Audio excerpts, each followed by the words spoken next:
Hey guys, it's PoxiiPro. Welcome back to another video. Today we're going to be talking about the game Gunfire Reborn and if it's worth purchasing.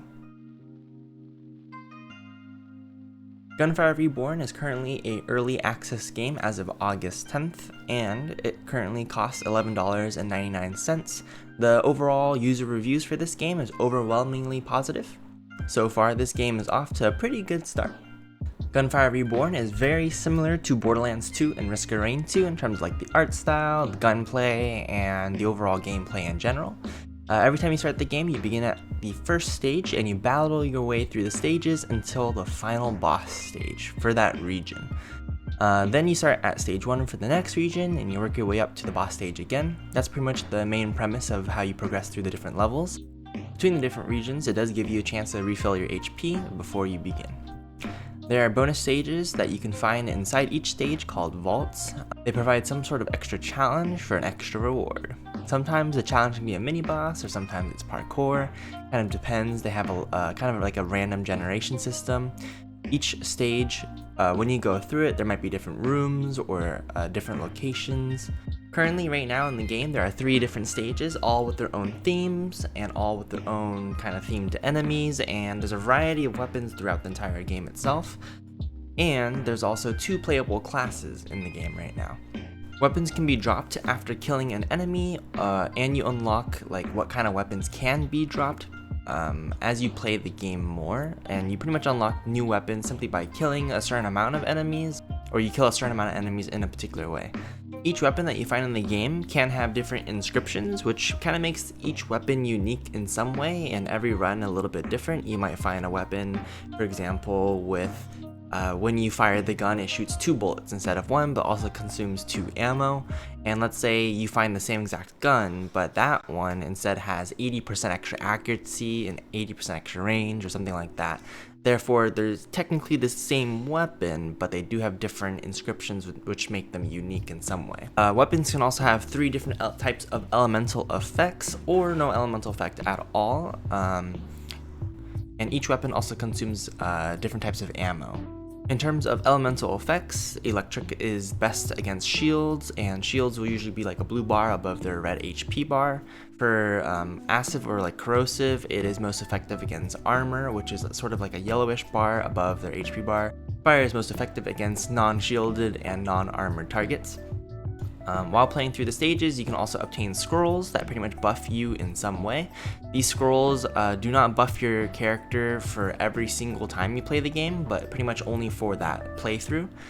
Scrolls are pretty much like random. You can find different ones that buff you, and there are also cursed scrolls in the game that can debuff you, but generally speaking, there's some sort of trade-off. Like usually it's like you open a chest and it'll say, you know, you have a chance of getting an epic and legendary scroll, but also a cursed scroll. So then you kind of have to, bet your odds.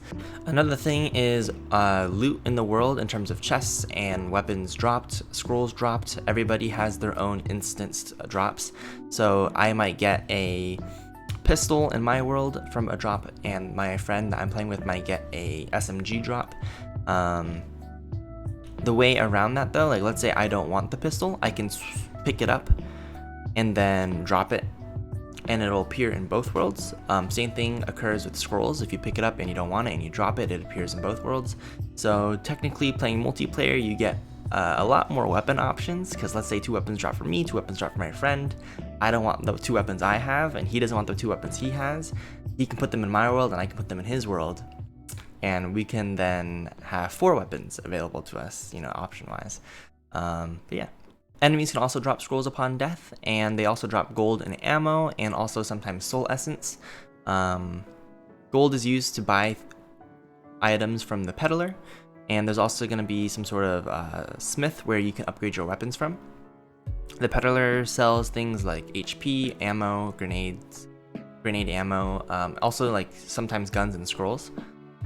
And the upgrade guy, you can pretty much go to upgrade your weapons using gold. His upgrades do cost quite a bit of money, and there's no way to necessarily revert upgrades. So I would plan accordingly. Like if you think you find a gun, maybe don't upgrade it too early unless you know it's going to be really good for your build. Sometimes you can also change the inscriptions, And the inscriptions is what I was talking about earlier with like maybe when you shoot your gun it shoots 2 bullets instead but consumes 2 ammo, so sometimes you can change that or make it better in some way.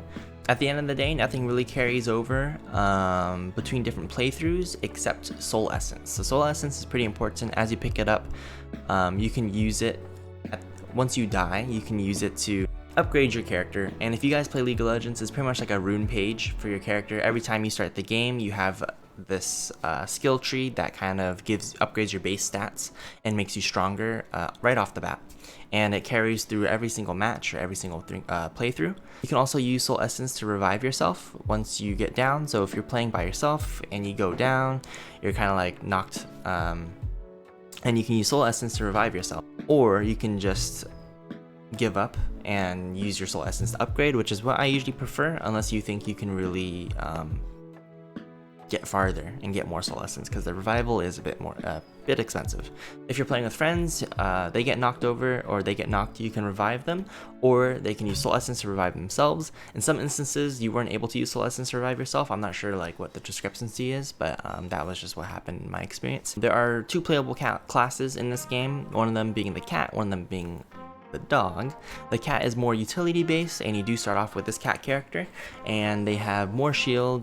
This character has more shield, less HP. They have a smoke grenade, and they each have like different in-game scrolls that they can find, which kind of pertain to their class. The dog is more DPS. He's got like dual wielding. He's got a kind of like an impact grenade rather than a smoke grenade. The cat has like a stun ball, but the dog also has less shield and more HP. And you do unlock them a little bit later in the game, so you'll be playing with the cat to start, but definitely give the dog a try to see if it's more your style. Overall, this game is only $11.99, and there's actually a huge update coming out shortly here, and the update is going to be adding more guns, another class, and just a lot more content coming. And it is not necessarily going to be like DLC or anything, it's just additional free content. I would highly recommend this game if anybody's looking for a fairly cheap purchase, but there's a lot of replayability out of it. Yeah, thanks for watching guys, hope you enjoyed, and I'll see you in the next video.